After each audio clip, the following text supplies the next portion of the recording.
Good afternoon, everybody. I'm delighted to see so many people joining us here this afternoon, particularly given the fact that this is the first day of the SDS 40 changes, and I know people will be extremely busy in their day job dealing with the impact of that.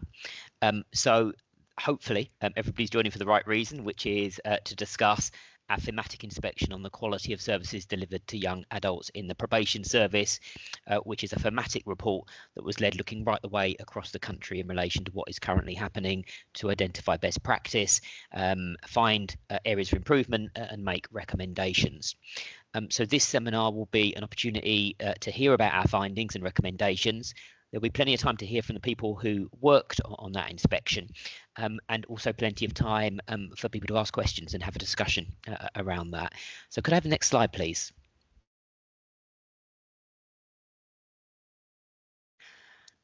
So just in relation to the methodology of what we did, so we undertook this work across 6 probation delivery units.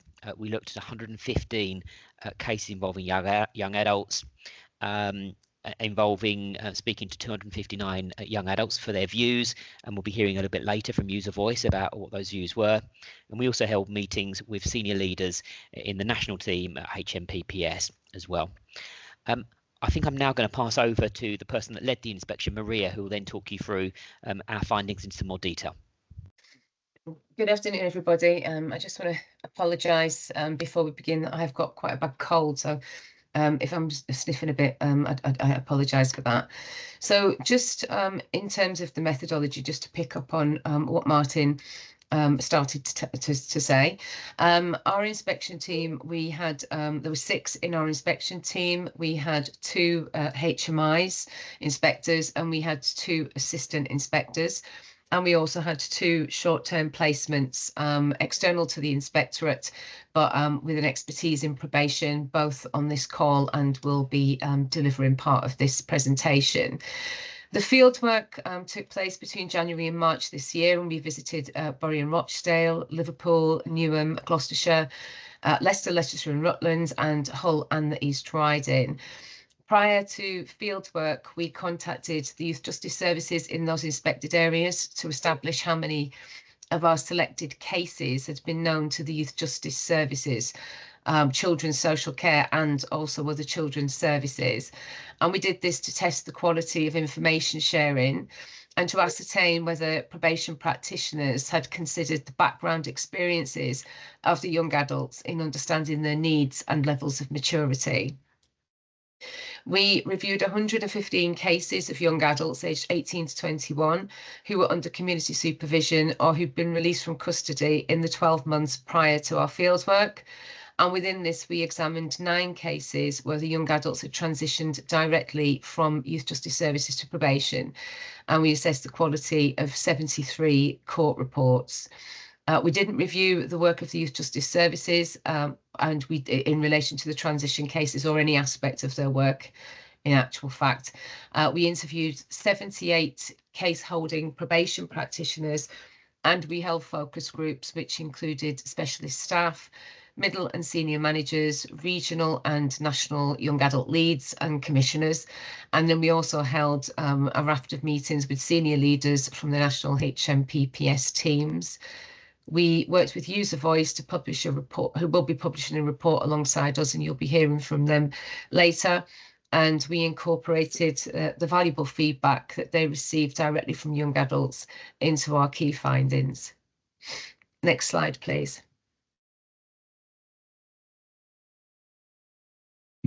So for context and to understand the profiles of the young adults whose cases we inspected, just some detail here.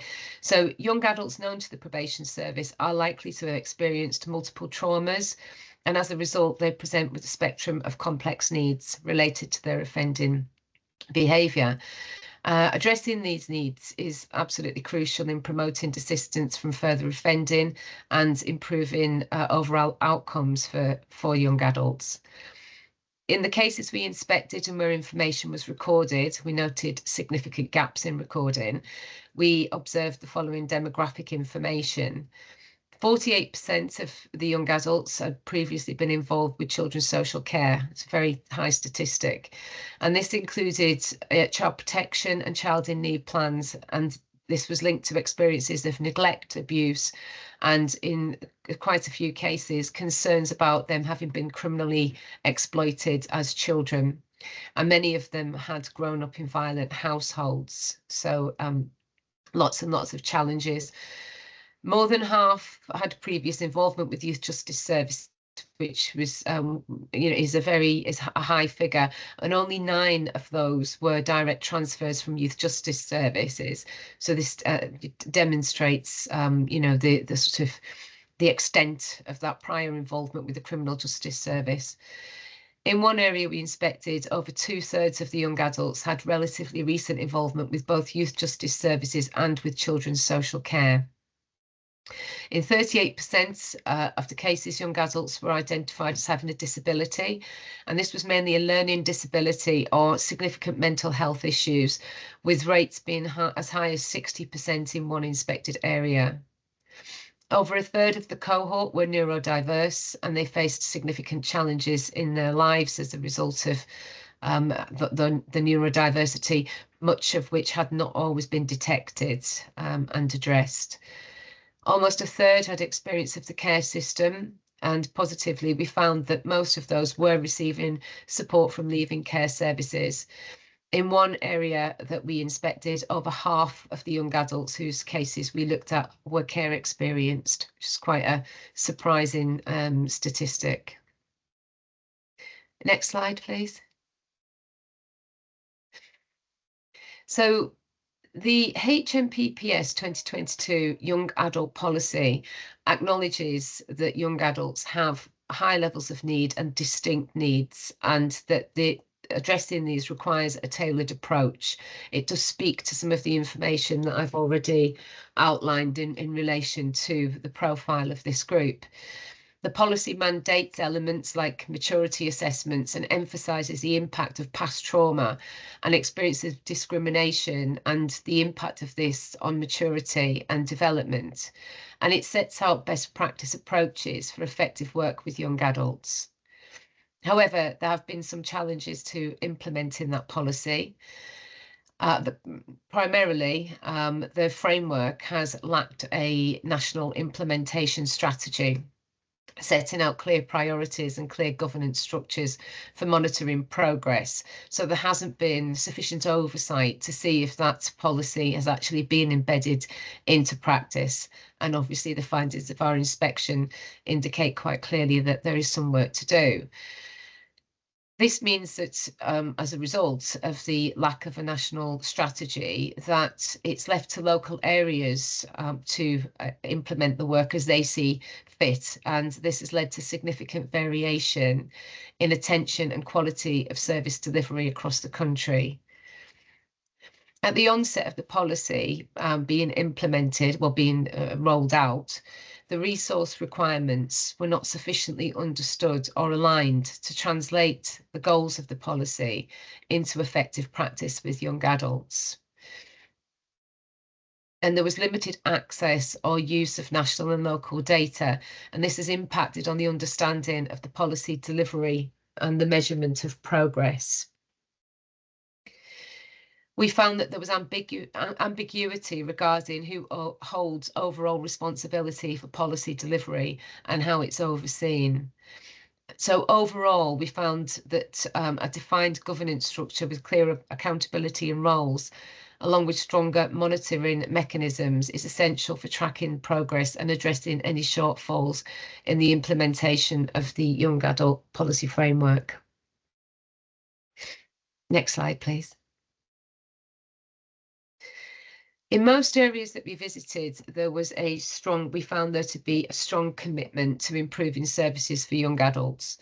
Regional service delivery visions were aligned with the national policy framework, reflecting a strong dedication to addressing the complex needs of this group. But we saw little evidence of clear localised plans for implementing the policy. And unclear governance arrangements again were impacting on progress. While the National Lead for Young Adults holds meetings with regional PDU heads, responsibility for overall oversight was unclear. Some regions hold forums for senior probation officers and practitioners, but these are inconsistent and they often lack significant impact. A lack of needs analysis, comprehensive needs assessment, including demographic trends, risk factors, service gaps and resource analysis for young adults are generally not conducted.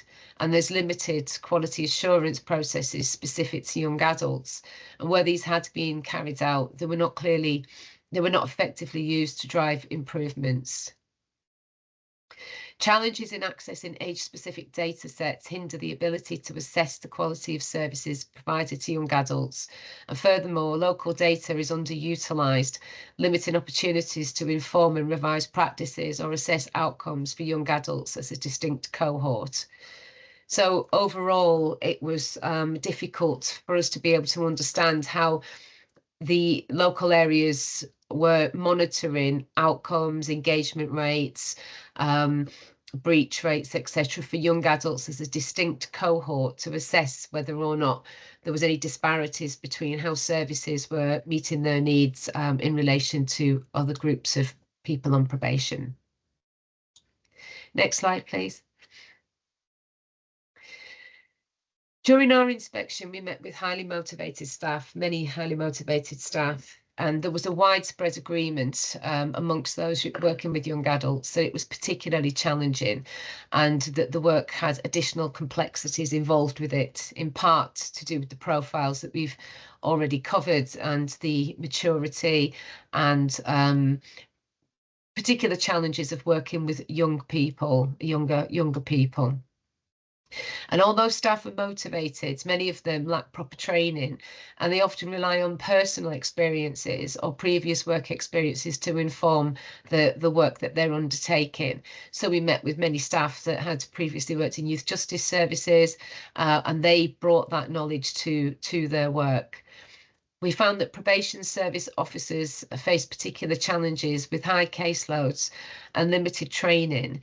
So they tended to have more people across which their workload was spread, and building relationships with young adults is particularly important. So for those PSOs, it was that they had to form more relationships with more people to be able to do the work that needed to be done. So staff had also not received sufficient training to implement key aspects of the framework, such as the maturity assessment. So fundamental aspects of the work they were expected to do, they didn't feel confident doing, and they didn't really understand what was required of them. Staff were particularly anxious about addressing issues around diversity and discrimination, and they hadn't had the training that they needed to support them to do this work, and it wasn't commonly discussed within their supervision, so they were limited in what they were actually doing. We found that programme staff, including unpaid work staff and also unpaid work staff, hadn't had sufficient training. So there was a difference in understanding across teams from probation practitioners and other groups of people that were also working with those young adults. And for those unpaid work staff and programme staff, they were often unprepared to support those with low maturity who they were working with. We found that when court staff received specific training on working with young adults, it resulted in higher quality court reports, which was really important, as that was often, the starting point for many of the young adults, and setting the plans up for them at that point. Plan specialist teams for young adults are not fully operational. Only 20% of the cases that we inspected were handled by specialist staff, with cases being spread across different SPOs. So meaning that there was making it difficult to have a cohesive approach to working with this group. There was a lack of clear, detailed practice guidance, which left staff uncertain about what was required for them in their work. They knew that they were to do something different as set out in the policy framework, but they weren't really sure how they were meant to approach the tasks differently. Coupled with this, high caseloads, recruitment and retention issues as well as staff sickness, resulted in inconsistent relationships with limited time to build rapport with young adults, despite the critical importance of trust building with this group. Next slide, please.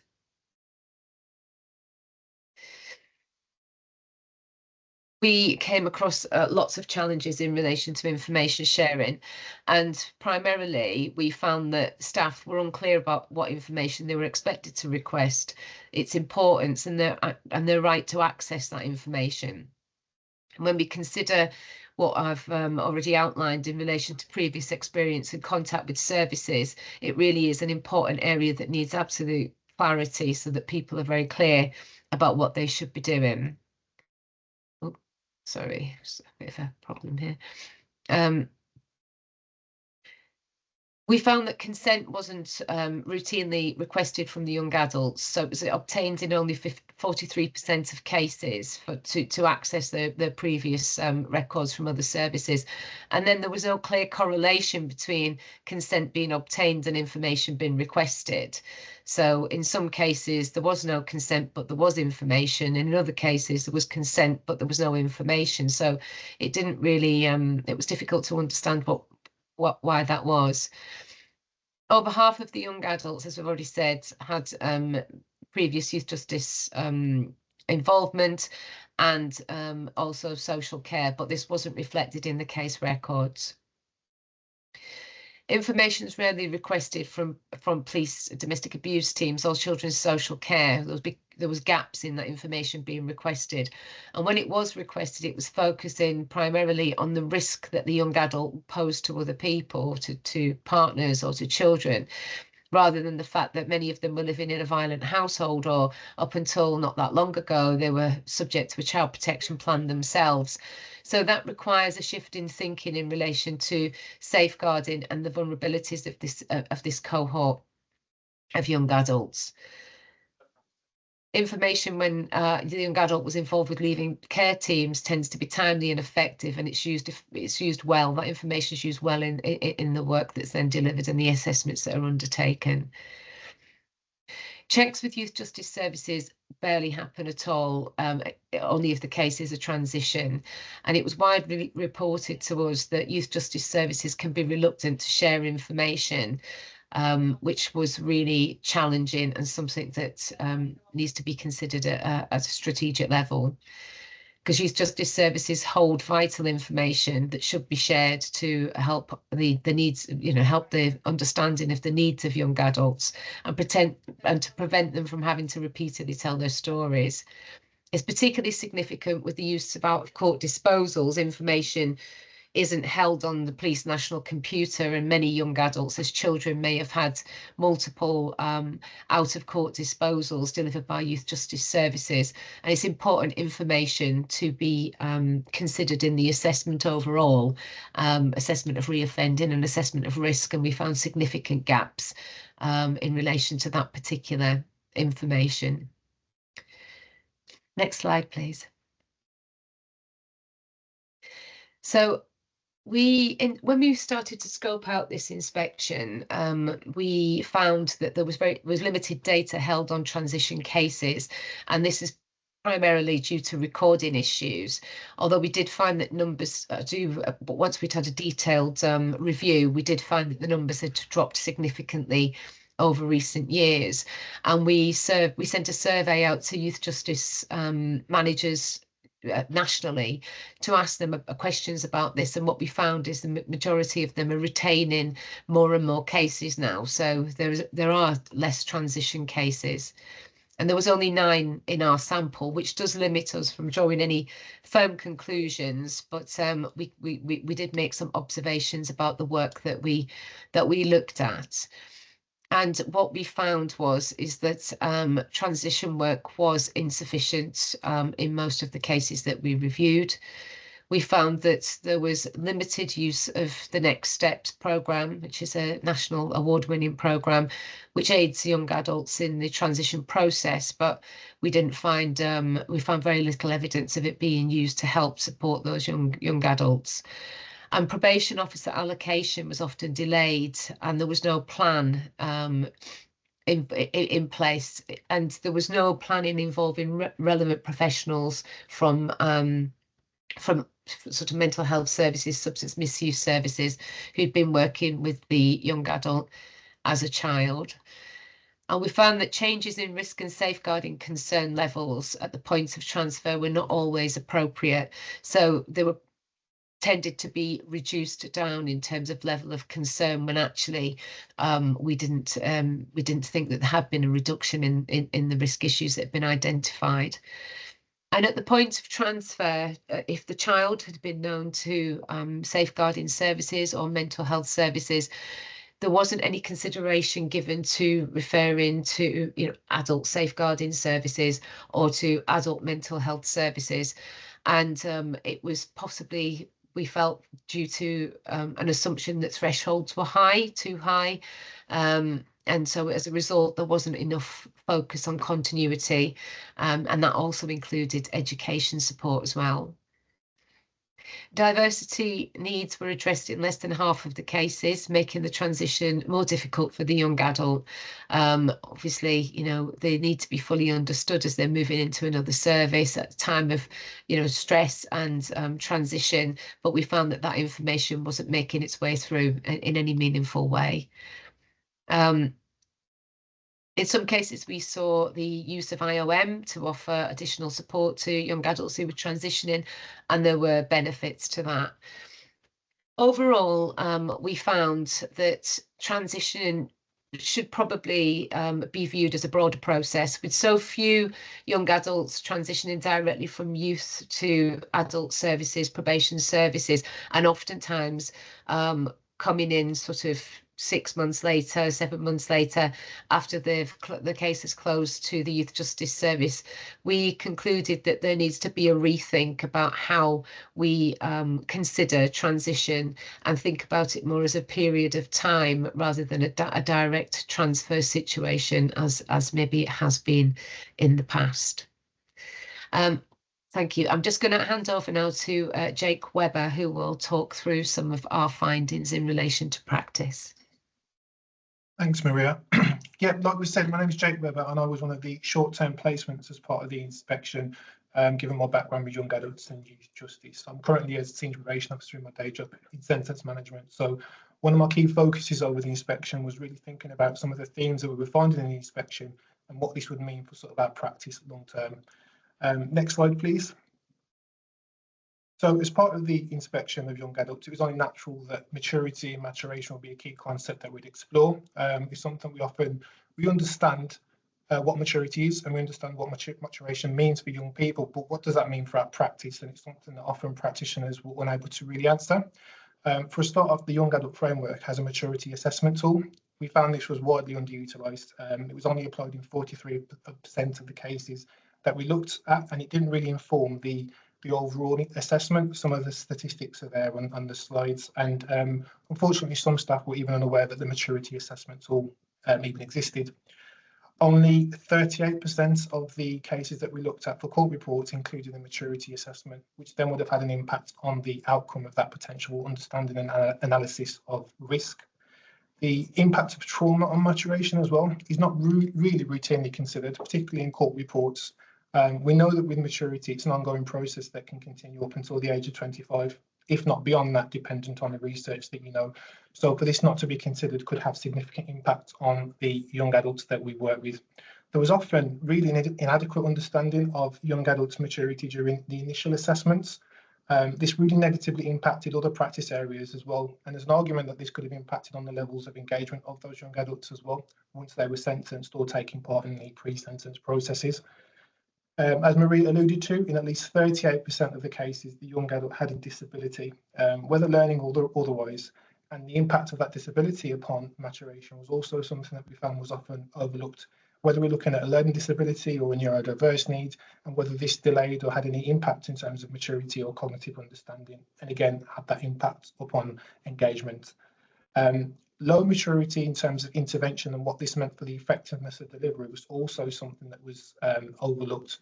And some of the feedback from practitioners was that there was often a prioritisation of more performative measures, such as completing targets, such as RAR days, meeting the needs of unpaid work requirements, etc. And the prioritisation of that was at the detriment of really understanding maturity and taking the time to really understand what that meant for those young people. So there was an element there of learning in terms of how we can improve the understanding of practitioners in terms of maturity and what this meant for the intervention, which I'll go on to speak to shortly. What did become paramount though was as workers become familiar with the young adults they'd work with, they're able to better account for that maturity, they're able to improve the risk management, they're able to reduce the reoffending and effectively address the safety and well-being concerns. So what became apparent was that the relationship with the young adult to the practitioner they're working with is paramount. That's often something that is important within young adult services, youth services and other services. So there's no reason why it isn't just as important within the probation services as well. Next slide, please. Again, we also went on to look at the court context. Now, court processes have a significant impact upon the trajectory of the sentence and the young person's future experience of the criminal justice system. So it was only right that we focused on this as an area of learning. Short format reports were most commonly used, and we felt this to be appropriate because it was able to highlight certain aspects of risk which we need to understand as part of that sentence. However, only 73 of the 115 cases that were inspected had a court report, and only half of those considered maturity, which meant that the large majority of young adults were sentenced without their maturity being considered. In one area, court staff were not aware of the Young Adult Aid Memoir, which is the tool that can be used to assess maturity during the report writing stage. Staff in sentence management and also in court felt that court reports were often required more than they were actually requested, and sometimes practitioners felt that they had to convince the court as to why that was important. Sentences often didn't have the full picture, so recommendations and sentences weren't always workable and have to be returned to court post-sentence. There was examples of practitioners who'd had to return community orders or suspended sentence orders to court after their sentence, after being given requirements such as unpaid work or accredited programs, where the young person would perhaps be required to take part in a group environment which wasn't conducive to their neurodiverse needs or other maturity concerns as well. 15 young adults that we looked at were sentenced for offences that they committed as children. And again, maturity is even more of an important factor in that particular demographic, and highlighted perhaps other issues in court processes in terms of the delays in hearing and the potential impact of that as well. We ultimately found that less than 25% of the court reports that we inspected actually met the standards overall. And there's a lot that can be done at the court process to improve the impact of young adults moving forward. Next slide, please. So in terms of interventions and services, as I said, I would discuss. So it's widely known that choices and changes is the most commonly used approval toolkit, specifically for young adults, but not for young women. This once again highlighted a bit of a disadvantage for young women, which was something we became conscious of throughout the course of the inspection.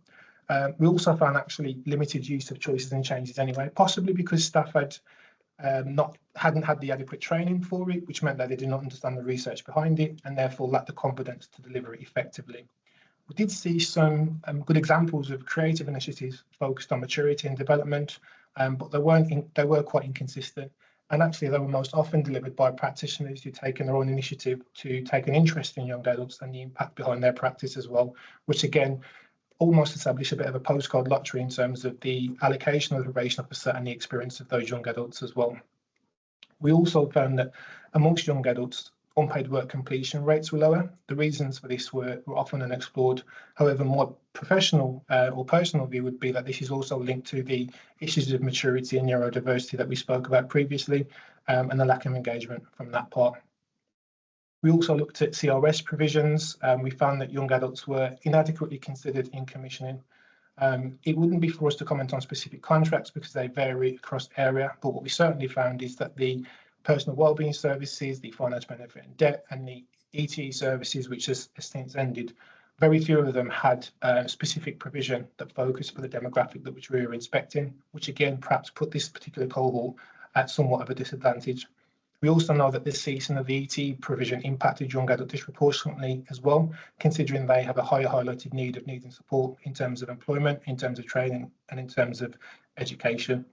It was, however, good to see that some areas benefited from co-commission services with police and crime commissioners, which were specifically tailored to young adults, which was also positive to see. We did find that the third sector was underused for bespoke approaches, particularly around sort of inclusion and diversity.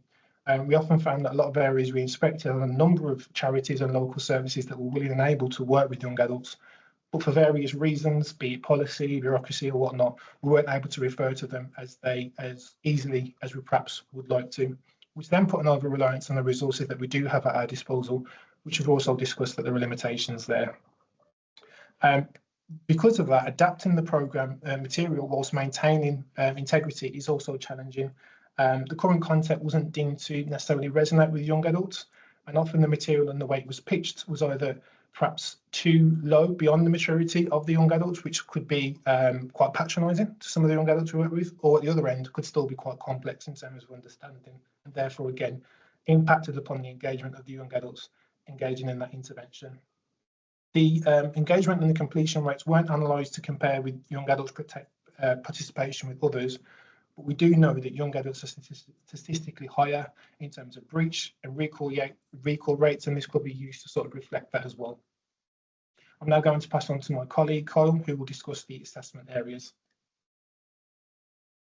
Thanks, Jake. And next slide, please. Hi everyone, I'm Kyle Hart, Quality Development Officer in the West Mids, and I was also a short-term placement assistant on this inspection. So moving on to some of the themes that we found in assessment and planning. In the majority of cases that we looked at, we found that the assessment accurately identified the young adults' strengths and protective factors, as well as the factors contributing to their offending behaviour and barriers to desistance. However, assessments were not consistently informed by information from other agencies when their input would have been expected and added further value to the assessment. So police DV checks and children's social care checks were completed to determine whether a person has been a victim or perpetrator of DV, or if they were known to children's social care. However, practitioners were not seeking to establish if the young person had witnessed DV at the address themselves. So basically we found that the environment was not being assessed, and to see if the environment that the young person was living in was contributing to their offending behaviour, or whether there were any further safeguarding concerns that needed to be considered. Also in regards to child safeguarding, there was a pattern of seeking information related to any risk the young adult might pose to children without examining whether the young adult had previously been involved with social services themselves. And from our own local authority checks, we found that at least half of the young adults in our inspection had a history of social care involvement in various capacities. In one area, 73% of the cases we inspected shared this significant experience, but this history was not always known and or considered in the assessment. Understanding the young person's history, life experiences and maturity is very important and crucial for supporting them effectively and creating better informed and higher quality assessments. It is vital for practitioners to get the best understanding of the young person, as this equips them with the necessary insights to engage in meaningful conversations and produce higher quality assessments that better examine the drivers for the offending behaviour. And interestingly, the Young Adults Policy Framework appropriately emphasises the need to consider past trauma and experiences, but we found that this had been done in only 60% of assessments. And now when considering diversity and discrimination, we found that discrimination experiences were only explored in 16% of relevant cases, despite this being a requirement of the Young Adult Policy Framework. And so the failure to engage in these discussions at the assessment stage meant that the impact of any experiences of discrimination remained unexplored and was not therefore always considered in the planning and delivery of services. This discussion then highlights a need for better balance in the assessments of young people, a balance between strengths, offending behaviour and risk factors. Both elements are important for delivering holistic and well-targeted work. However, this does indeed rely on the skills and confidence of the practitioner to hold both positions. So as a result of the gaps in understanding and information in the assessment, this led to poorer planning. And we found that practitioners didn't always adequately focus on addressing factors linked to offending, nor take into account maturity and capability to engage with planned interventions. And sequencing of interventions also needs strengthening, as many objectives and interventions were not always appropriately sequenced. Another key theme was around addressing barriers to engagement that were present. In most of the cases in the sample, we found there were barriers to engagement, but they were not always identified and sufficiently planned for in practice.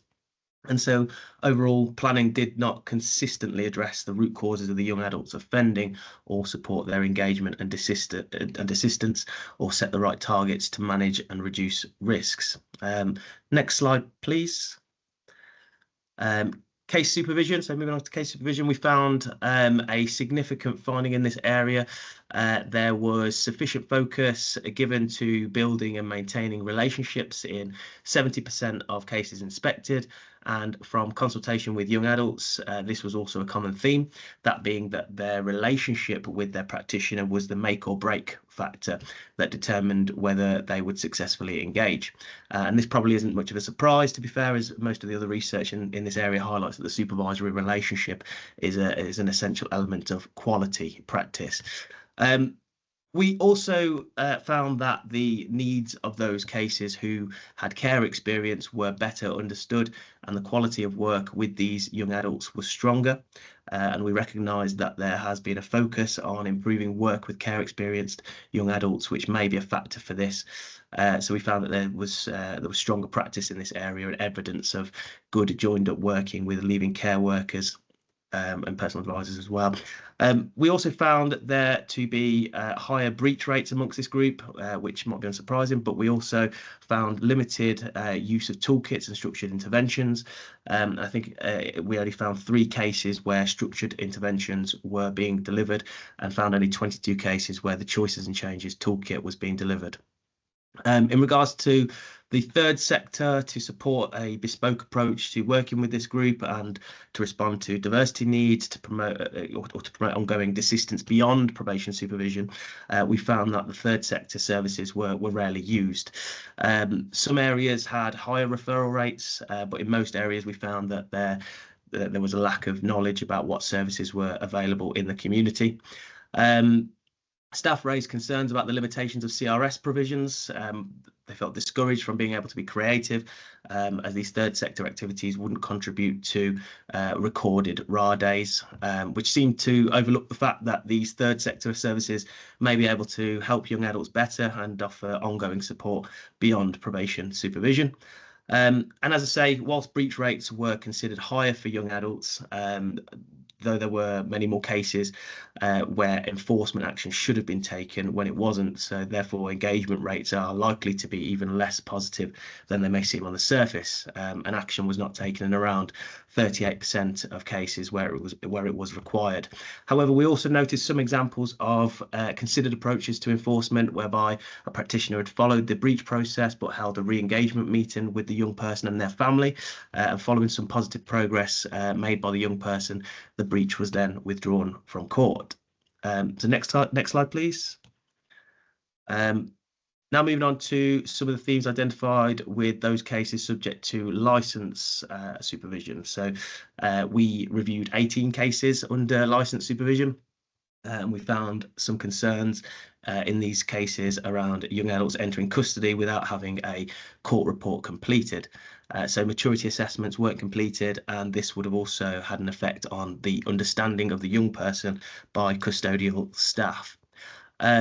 We found that only 7 out of 18 cases had a court report, and only 1 of these were sufficient. Many others had gaps in information and limited analysis of the young adult's circumstances. Most of the licence cases were individuals aged 18 or 19, and 3 of these cases were for offences that they had committed before they'd actually turned 18.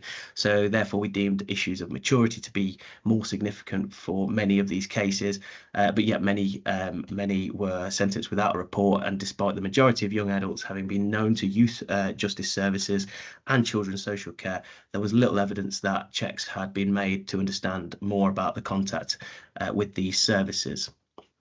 We found there to be concerns in the preparation for release and at the point of release in less than half of licence cases inspected, and overall the quality of sentence planning for licence cases was poorer than for those subject to community sentences, which is a concern, as it is essential that practitioners focus on resettlement and understand the any challenges that the young adult may face on release from custody if they are to help them to successfully reintegrate into society and avoid reoffending. Some other highlights for these cases were that planning for safety and well-being was weaker for young adults being released from custody compared to community cases, despite clear concerns and this being a high-risk period. In general, for these cases, safety and well-being issues were often overlooked compared to community cases, and indeed safety and wellbeing factors were adequately addressed in only 6 out of 18 cases. We also noted insufficient attention to assessing maturity, its impact on decision making and risk mitigation. And finally, 8 licence cases involved young adults from minority ethnic backgrounds, and none of these cases were asked about their experiences of discrimination, which we believe was a missed opportunity to assess the impact of these experiences on potential engagement and also tailor services to meet their needs. So thank you very much. I'm going to pass you back over to Maria now. Thank you very much, Kyle. Can we get the next slide, please? Okay, great. Positively, it's great to be able to report that HMPPS have accepted all of our 11 recommendations, and they have already published their action plan outlining how they will pick up on the recommendations that we've made. So the themes that we that the recommendations fall into are around governance and information and data, provision and effectiveness of services and interventions, guidance, training and support for staff, evaluation and diversity, meeting the individual and specific needs of this group of young adults. So there will be a relaunch of the young adult policy framework with clear guidance for staff. Information sharing agreements will be put in place, and there will be training. I believe it's already started to be delivered, some aspects of the training. So you can see the detailed recommendations in our report. I'm going to hand over now to our colleagues from User Voice, who are going to discuss the work that they did as part of this inspection and the important findings that they came up with. Thank you. Hi everyone, thanks Maria. Hi everyone, so I'm Sophie from User Voice. For those of you who don't know, we are a charity and we are a lived experience charity, and we aim to give a voice to the people in the criminal justice system, and through their ideas we try to deliver change, and we are run by people who have been in prison and on probation, so the lived experience means the way that we engage is slightly different. And by being able to engage empathetically, we try to deliver some changes and make sure that policymakers are listening to the voices of the people on probation. As Martin said, we are going to go through some of the key findings from the report that we did. The full report can be found on our website, and I will be posting a link into the chat at the end of the session. So yes, so if we can go on to the first slide, please. Yeah, perfect. That's just perfect. Thank you. So we gave a voice to 259 adults, which is a huge amount of young offenders, and we're really proud of that. The aims of the objective obviously was to understand a young adult's experience while on probation, but to also get a better understanding of their early life experiences, understand their probation experience, including inductions, appointments, relationships with staff, and how they access services. We wanted to better understand their experience relating to the procedural justice, to understand their aspirations to the future, obviously highlight any good practice that can then be built on, and then to develop peer-led solutions to young adults' biggest issues whilst on probation. Yeah, next slide. Thank you. So the most prominent finding from our consultation was that the relationship with the practitioner is pivotal and affects the experience of young people in all aspects of probation. The chart that's in front of you, I'm not going to go through all of the points on here, but the chart compares the experience across all aspects of their experience, between those that told us they have a positive relationship with their practitioner and those that have a negative relationship with their practitioner. So from this, you can see I'm just going to go through two of them. People are more likely to find their appointments useful in helping them and in aiding their rehabilitation if they have a positive relationship with their probation practitioner. And they also feel like they have access to more relevant services, to help them with their personal needs, with their strengths and their circumstances, if they have that positive relationship. Obviously, that's not to say that they're not accessing those, that they're not being given that opportunity to access the service. But when they have a negative relationship with their probation practitioner, it doesn't feel like help. It feels like they're being nagged at. It feels like it's something they are being forced to do, rather than something that someone who cares about them is trying to get them to do. Next slide. Thank you. Across most of the questions, it was really clear, and this has been touched on a little bit already, that those from more disadvantaged backgrounds have a worse probation of experience. And so the variables that we measured from those of a more disadvantaged background included a negative home life experience, a negative education experience, so not attending school, not enjoying school, getting bad grades, things like that. Problems as a teenager, mental health struggles prior to arrest, care experience, being subject to a child protection plan, having a family member with prison experience, being arrested at a young age, and having neurodiverse conditions. As always with our work, we ask young adults for solutions to their issues, because they're the ones who understand their issues the best. Those from a disadvantaged background told us that probation staff don't properly understand them or how their life experiences have affected them and contributed to their offending. They suggested that probation could be improved through increased training on the topic, with those with lived experience. So I know that in the chat there's been a lot of talk already about the type of training that's on offer, but I think from what we have found and from what's being said, there's a huge disparity between what training is being done, but how the young people on probation actually feel that's affecting them. And I think the key is that these young people are saying that this training should involve young people with lived experience. So getting them involved with it, getting them involved with what is taught, getting them to come in and talk about their experiences and things like that. You know, one of the quotes here is that probation could be more aware about childhood trauma and cater to our specific needs. So that's just something to think about, is just that disparity between what training is being done, but the impact that that's actually having. Then next slide, please. So another key finding that we had was that the vast majority of people that have experienced both youth offending teams and adult probation had a better experience with their yacht.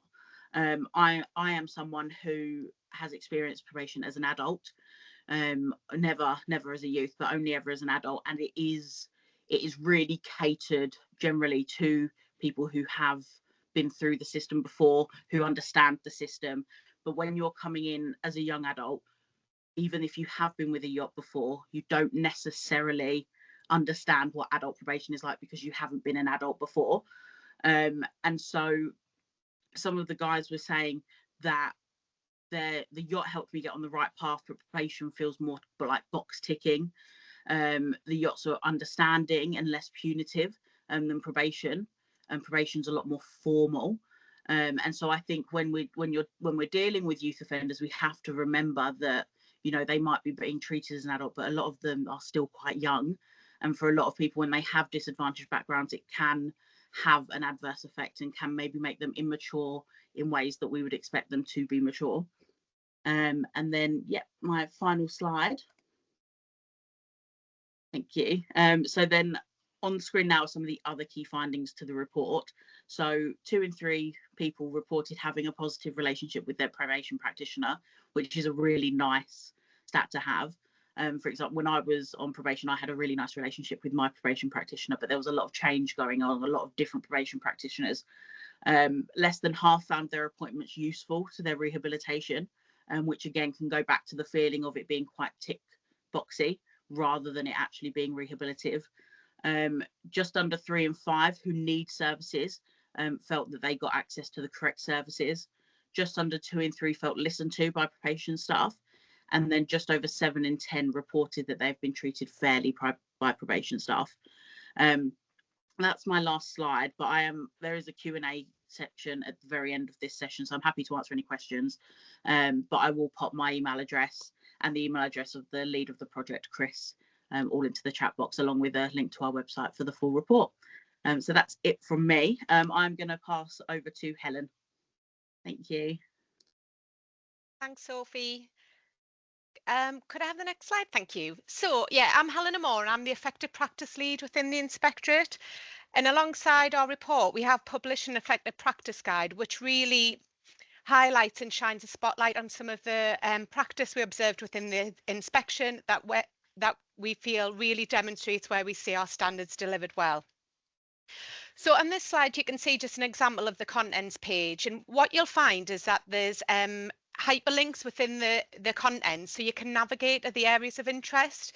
So the guides aren't intended to be used as a read from cover to cover, although that might be quite nice for somebody to do, but more as a toolkit that you can dip in and out of and reference, you know, as you have a particular interest or theme. So if you move on to the next slide, please. Thank you. So also we have signposting to other evidence and research to kind of help provide the background and the evidence to the examples that we've shared. So within the guide, again, you'll see handy little icons where, you know, you might find tools for practitioners, you might find videos or useful links for, you know, like I've mentioned, research. But also you'll see opportunities for reflection within the guides. So this is for all levels of the organisation, but it's just when there's been a theme discussed within the guide, it's an opportunity to reflect on the work within your region, your PDU, or even your team, thinking about the really good work that you're already doing and anything else you'd like to improve. Next slide, please. So we saw a lot of effective practice, particularly in Hull and East Riding. So we really wanted to put a spotlight on that region and that PDU. And one of the things we saw that we were really impressed with was their monthly risk management panels, which was chaired by an SPO. And it was really to oversee the management of the risks associated with young adults.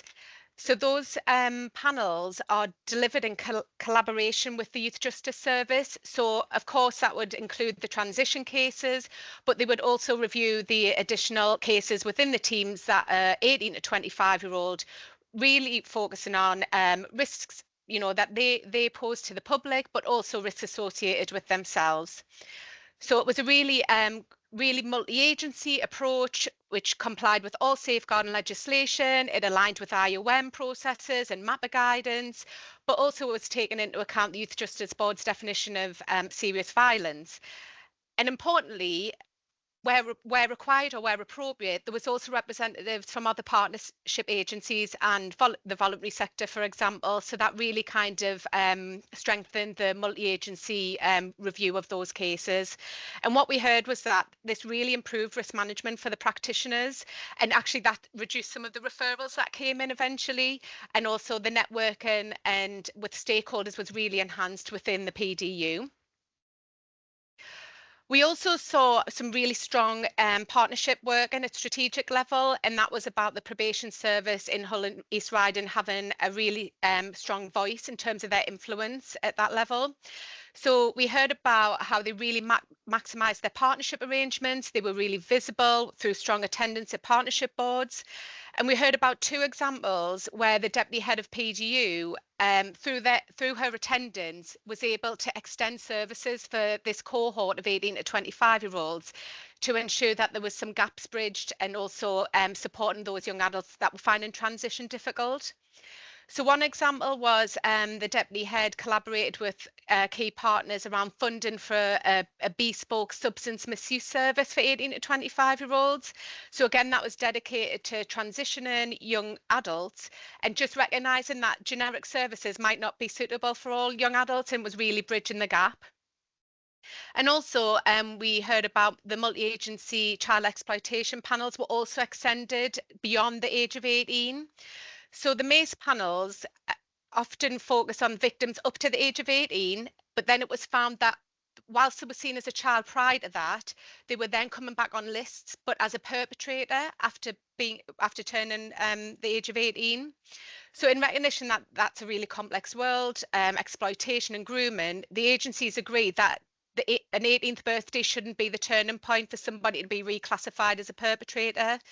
So now the panels are extended past that age, and it means that the young adults do continue to receive support and protection around exploitation issues even after their 18th birthday. We also saw some really good case examples of, you know, an individualised approach when working with people on probation. And this particular case of Sam we inspected really stood out in terms of Sam just being a really difficult young adult to engage, and the practitioner really recognising that and how that might be related to experiences and trauma that Sam had experienced, so adopted a person-centred approach. So what the practitioner did was, often, rather than having sessions in the office, would maybe take Sam for a walk along the harbour, and even include other professionals within those meetings, or even taking him for a coffee outside of the office rather than being in that kind of formal environment. And what was also key in this case was the recording of the reasons why that practitioner was doing that, and making it really clear on records about how that was impacting on the improvement in Sam's engagement.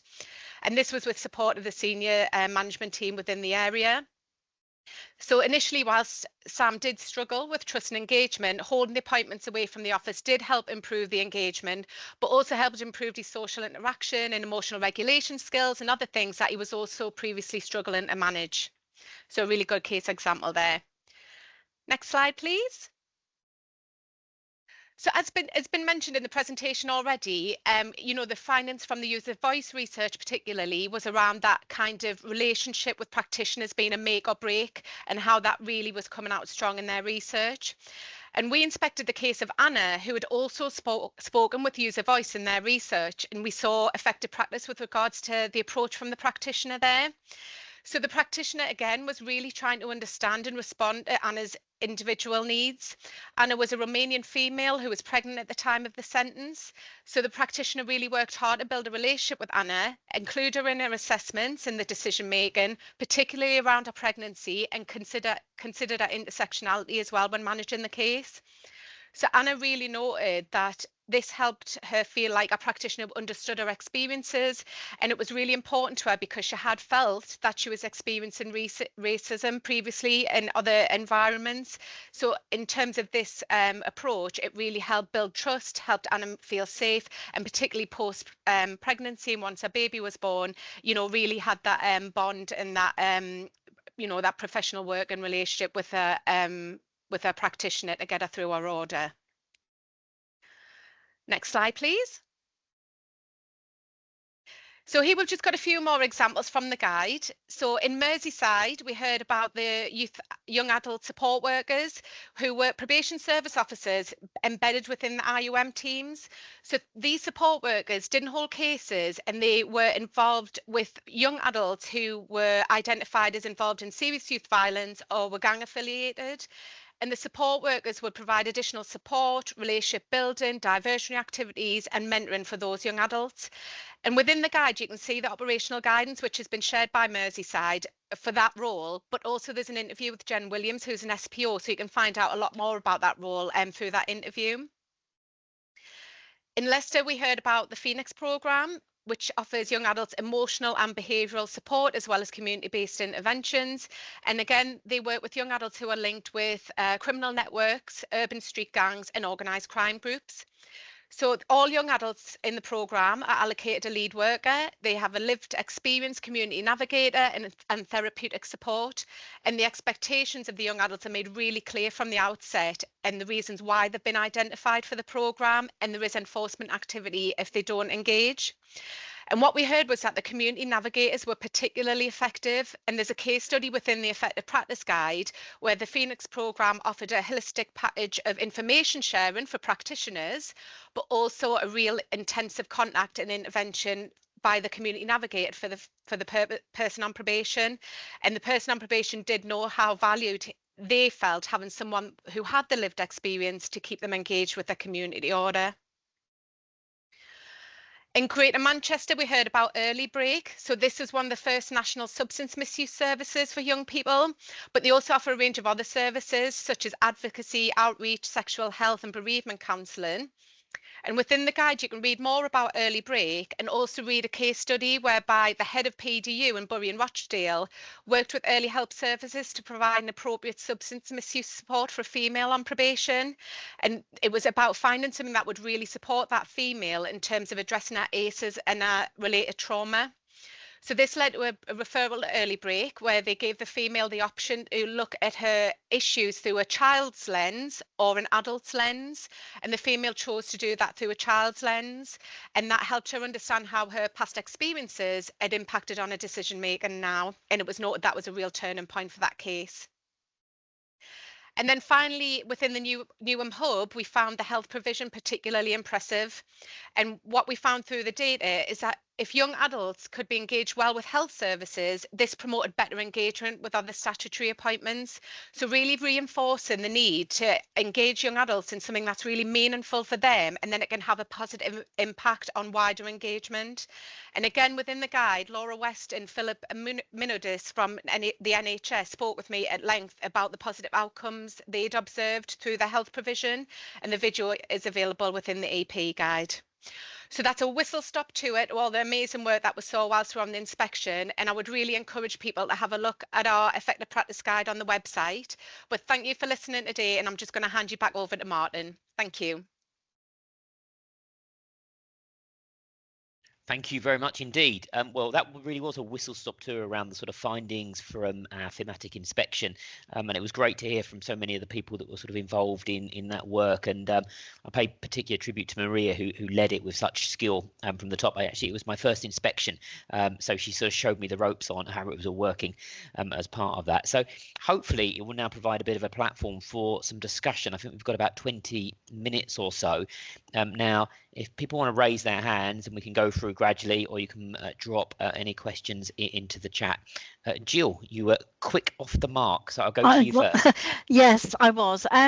This is absolutely brilliant. I really enjoyed this, and some of the things that have been said or noted or highlighted as missing have been things that I have kind of been thinking myself and raising with managers and other colleagues, because I was seconded to the youth offending team as it was in Plymouth, and came back to my substantive role in Plymouth last year. But I did a significant amount of trauma training, ACEs and all of those things. I've also done training outside of work, because it's an area that I'm really passionate and interested in, and there's so much.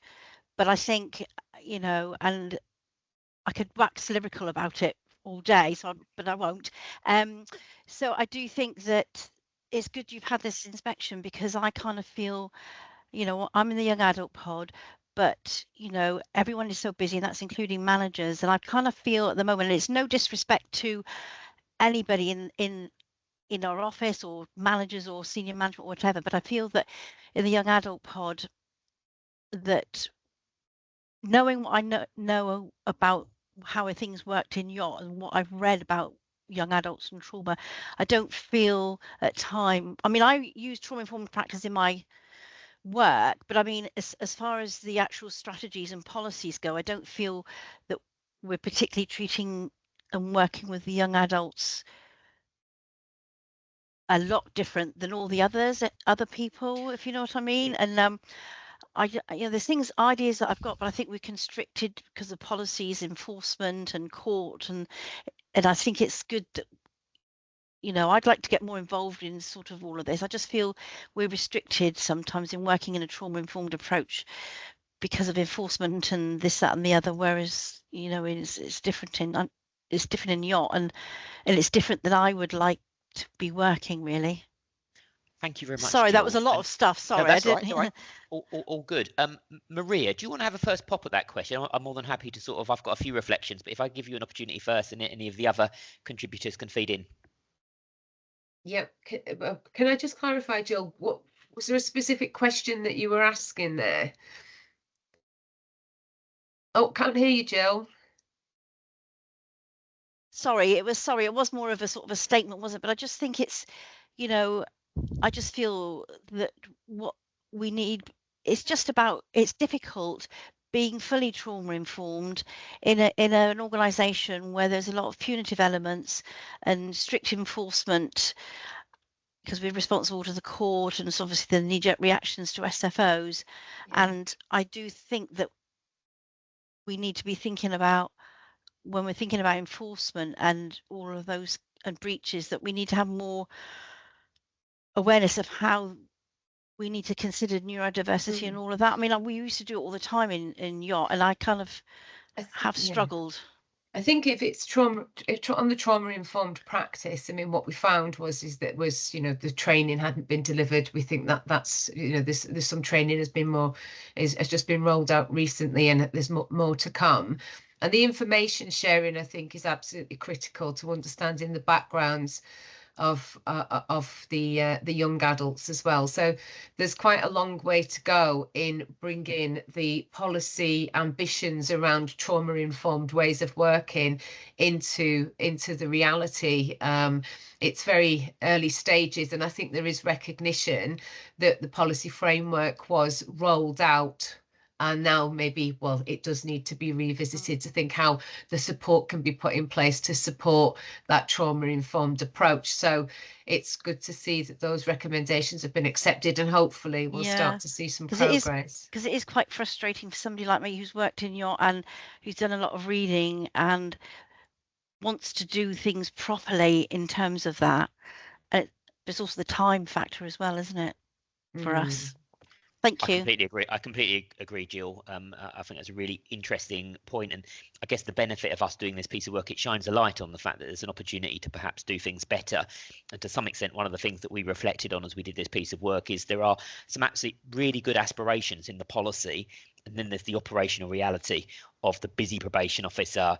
Time is at a premium. You've got all those policies to work with, and I think that's the opportunity to improve about and try to build in some of those points that you have. And the difference for young people between their experience of youth justice services moving to adult probation is really stark. And I think it is. Probably it would be a good starting point to look at this as an area where perhaps things could be done better.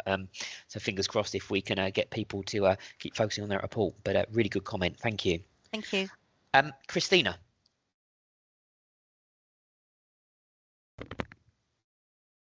You still on mute, Christina? Can you hear me now? I can hear you now, Christina. Perfect. Far away. Sorry, there's a bit of a Lincolnshire time delay maybe on That's all right. I think this is having worked in criminal justice for 25 years, I think we all know what we need to do. I think there's a couple of key points and questions I was going to ask. I think what's really stark is, we all know that resources are really short and tight, and as the lady just said before me, everybody in criminal justice is very high caseloads, etc. I wanted to go back to what Sophie said, but also a couple of other of your colleagues said about the lack of use of third sector and voluntary sector, and sort of the lack of knowledge, but the bureaucracy was the interesting thing for me. I don't know if anybody would want to. I suppose it's about how do we overcome that, because I think ISAs are always a bit scary for local offices to get involved with. Is there a better way, really? Because quite clearly the more interventions that can be wrapped around these young adults, the better, because probation and YOS cannot be the answer to move these young people forward. So I don't know if anyone's got any ideas about what could happen to free up that concern about linking with other services. Yeah, thank you, Christina. Maybe if I have a first pop at that question, actually, and then I'll ask then more expert colleagues to come in and correct me if I'm wrong. I think it's really important, actually. I mean, the one reflection I had, I've actually been just a few days over 6 months as Chief Inspector of Probation now. And my very strong feeling is if we are to improve outcomes, we need to improve local linkages through in relation to other support services, because probation cannot fix things on their own. They can only do that by linking in with local communities to find better ways of doing things. And as part of that, as you say, it's the challenge of how do you make that as easy as possible to ensure there's some regulation to ensure you're getting things of the right quality, and ultimately, you may be spending public money. But also that the whole thing doesn't become so bureaucratic that you can't, everybody loses the will to live as part of that. But I think potentially there are ways that it can happen. Certainly it's something I'm looking forward to. I mean, it's interesting. I've had a couple of conversations now with the new Prisons Minister, James Timpson. I mean, he's very interested in how we can get the system to do much better. And I think part of that will be freeing up people to try to do the right things with the appropriate controls. Maria, can you come in if you want, if you disagree with anything I've just said? Yeah, that's yeah, absolutely, Martin. And just, you know, there was in most of the areas that we went to, there was a lack of understanding about what was actually available within the community. We did, I think it was in one area, they had sort of created a post for somebody to pull it all together and, you know, make a sort of inroads with the communities to foster those relationships and try and improve ways of working. Unfortunately, that post it didn't last because of funding issues, but there was a recognition that that is required. You know, it's a really diverse group of young adults with a spectrum of needs, and we did a bit of digging around ourselves, and we did find that there were plenty of services, but they just weren't understood or used and utilised. And Kyle's already, well, he touched on the point as well about it not being used as raw days. And so there was a lack of sort of motivation from practitioners about that, whereas actually, you know, we were trying to promote more thinking about meeting the needs and ongoing needs to try to help people to be able to have sustainable support within communities. But we saw some good examples of it in some areas where they had reached out and made those relationships. But yeah, we really think that more of that is absolutely required. Can I just say, I think having experienced, I've worked within probation for many years, and YOS, I think that CRS, when it came along, I think if anything, people felt less able to make those links because they were worried that it might cut across CRS contracts. So I think I know they're redesigning CRS services, but I think it's not. It can be. It's both. CRS will never be the full answer, but especially around the diversity of needs. So I think maybe giving people more confidence. Those roles have come and gone over the years, and it's always funding. So I think something like Clinks would be fantastic to, you know, pull together. Anne and Fox and the team would sure come up with something very straightforward that gives the confidence, data sharing, etc., but, you know, gets the services. So I'll shut up now, but it's been excellent, really thought-provoking. Thank you. Thank you very much indeed, Christina. Now I've got to apologise now because Sophie actually had her hand up before and I didn't go to her immediately. So Sophie, you've now got centre stage. Thank you. Just a few little points. I've just checked, and our report that I mentioned isn't actually on our website yet. So I'm just going to pop a link into the chat, and if people would like it sent across to them, it's just for you to put your details on. But also, just secondly, just off the back of what Christina was just saying, I think when I was going through my probation experience, it felt like there was a lack of services. Just more so a lack that probation didn't know where to get the support from because the probation practitioners weren't from the area. But something that I've seen be done really well in the youth hub in Newham, because I did a separate project in there, is not only our staff from sort of the local area, but something that we introduced through user voice in there is people who the people on probation who are having a good experience, who are getting support that they need, maybe separately from probation, is just asking them where are you getting that support. And what we do as an organisation, anytime someone comes on board with us, is ask them, well, what support have you had since coming out of prison or while you're on probation, and we build up a mapping document. So it's really, I think, important to just always use that lived experience and ask people who are doing something really well, how have you managed to do that? Where have you done that? And not be afraid to ask those questions as probation practitioners. And, you know, maybe the support that they're getting, it might be a local boxing club that's helped them with their anger issues that you as probation are never going to hear of because it's a guy in a gym room.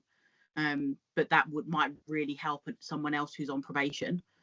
So it's just that's that important when we talk about the importance of lived experience. It's that kind of knowledge, I think, that we're sort of referring to a lot of the time. But yeah, that's it. I'll pop the thing into the chat for anyone that would like a copy of the report.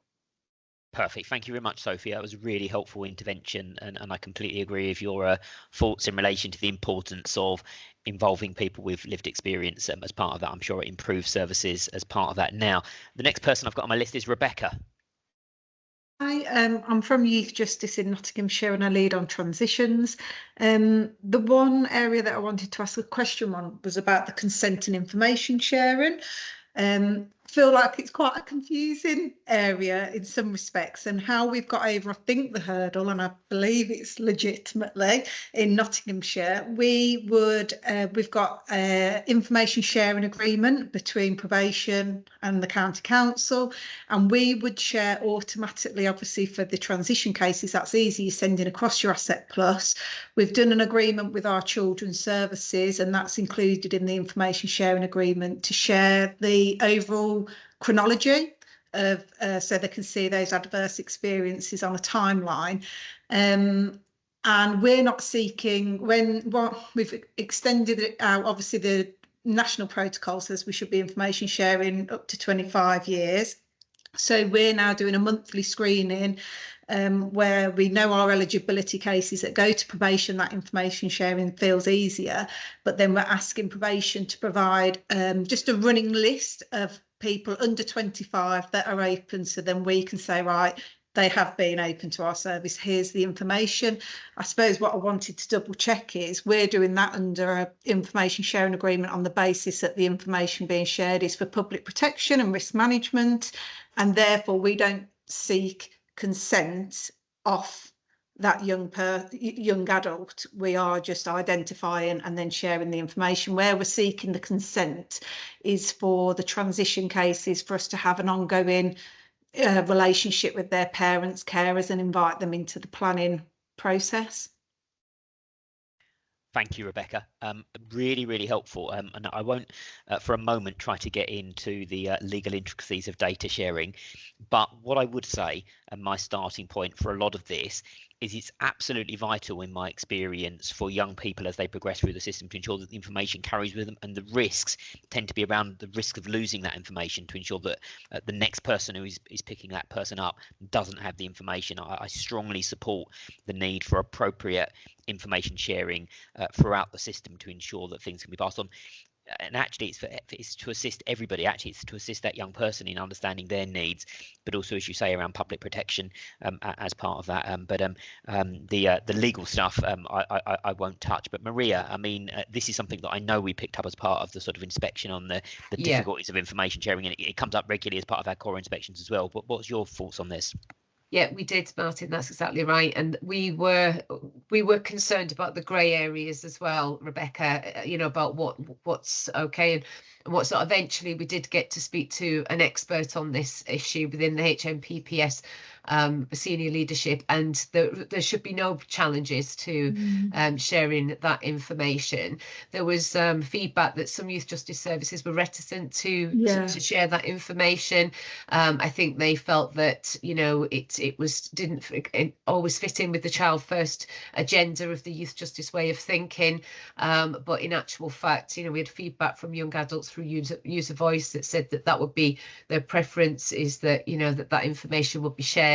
And in terms of the information sharing consent, we didn't find any correlation, as we said in the presentation, between getting consent and getting information. So I'm not sure that getting consent was a requirement. But just in terms of the interventions and community services, something we've developed locally that we're like expanding out to children's services, to probation, is a virtual marketplace, and that's where we organise community partnerships to have a 5-minute slot 3 times a year where they just come and deliver virtually what their offer is, what age, referral criteria, and it just gives us a quick way to kind of 3 times a year meet with multiple organisations.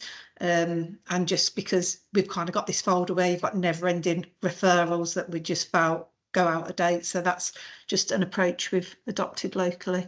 Sounds really positive. Thank you.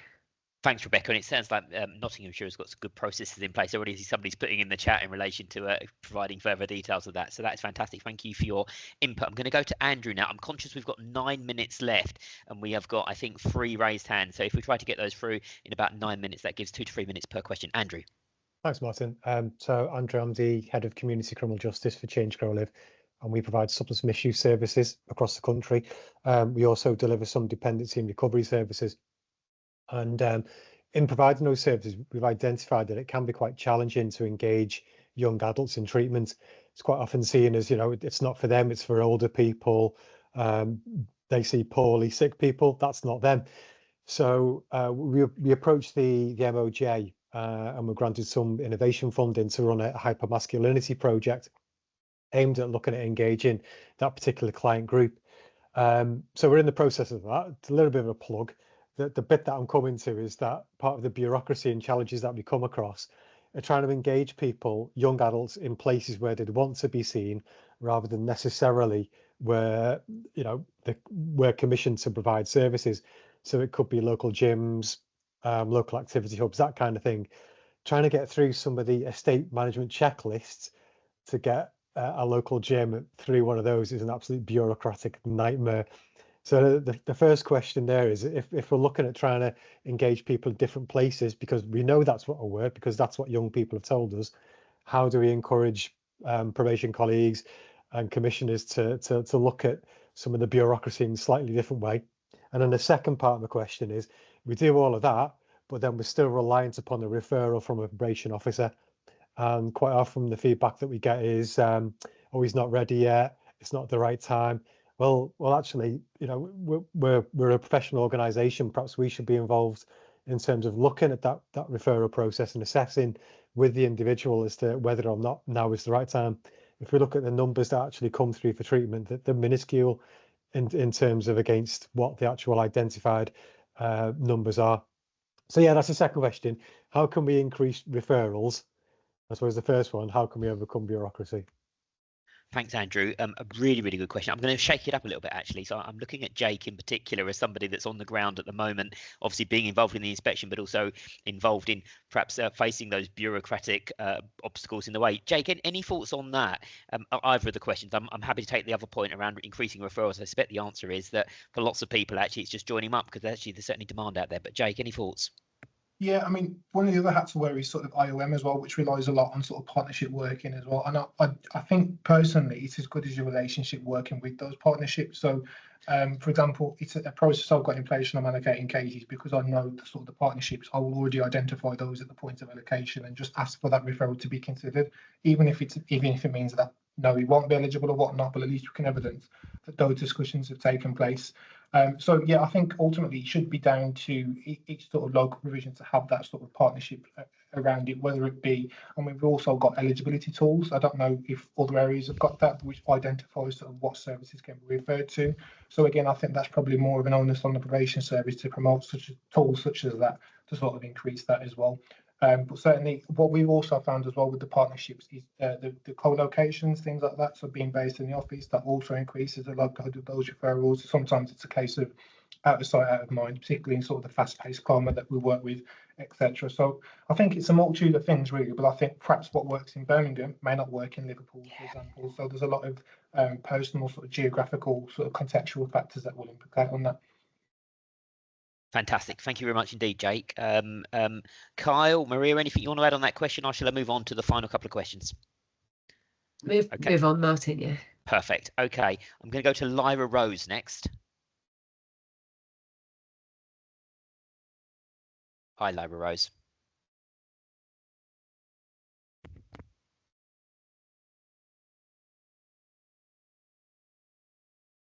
We can't hear you at the moment.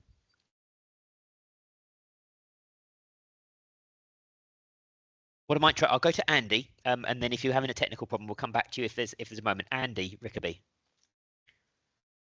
I'm going to have to keep my camera off because I'm on hotspot. So. Okay, Andy, go for it. I understand the problems.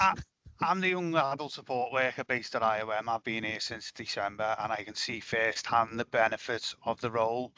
Working closely with probation officers and the pressure my role takes off the probation officers. And basically I've heard a lot about trauma-informed practice. Now, working with the people I work with, I can tell a lot of them are really damaged individuals who've got a high number of ACEs.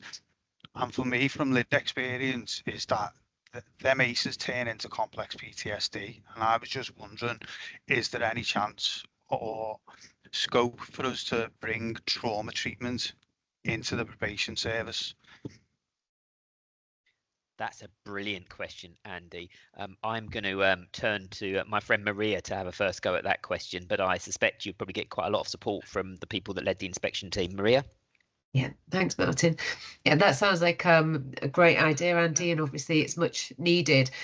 We didn't go that far in this inspection, but what we can firmly say is that understanding those profiles of those young adults when they come into the service at the very first point, as soon as we can, would mean that the probation service and the services that are available already will have an opportunity to respond in a more trauma-informed way, just with what's there. So making sure that their experiences are considered in sentencing, that they get the right sentence, that they're not put into programs that would traumatise them further, or unpaid work that they can't cope in those types of environments. So we were more looking at how that could be considered in the services that are being delivered already, and our findings kind of lead us to that conclusion. You know, we must have the information, we must have the training, we must have the understanding and the space to be able to engage with those young adults, and within that then practice would become more trauma informed.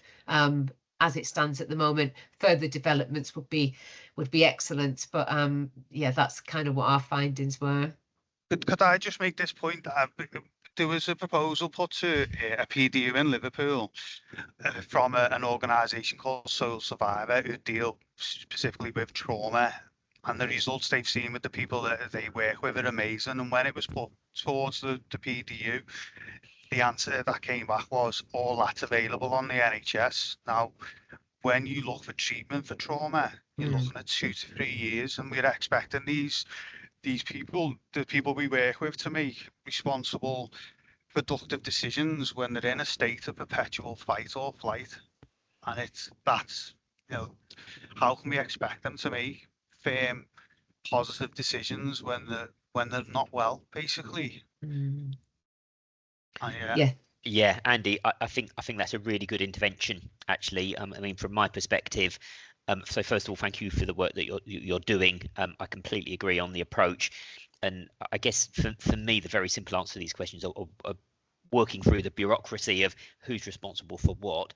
How do we have a service which is able to give people the support that they need? And there's, I mean, we talked about, Andrew talked earlier about sort of drug support and substance misuse and that sort of thing, but we have to have a system that's able to give people the timely intervention that they need. And obviously, if people are waiting 2.5 years on a waiting list, that's not going to deal with the immediate concerns. It's not going to turn around their lives in the way that we would all want. So I'm not for a second going to suggest there's an easy answer to these points, but I completely agree. It's something that we need to keep under review, and certainly I would see local areas pushing at this in relation to let's see what is possible, and reaching across boundaries to set in place the right partnerships, even if I can understand the pressures on the front line. But thank you very much indeed for your questions. Now, the only thing I'm conscious of is I cut Lyra Rose. I couldn't get on because she was having problems with her mute. I don't know if you're back on yet, and if so, shout now.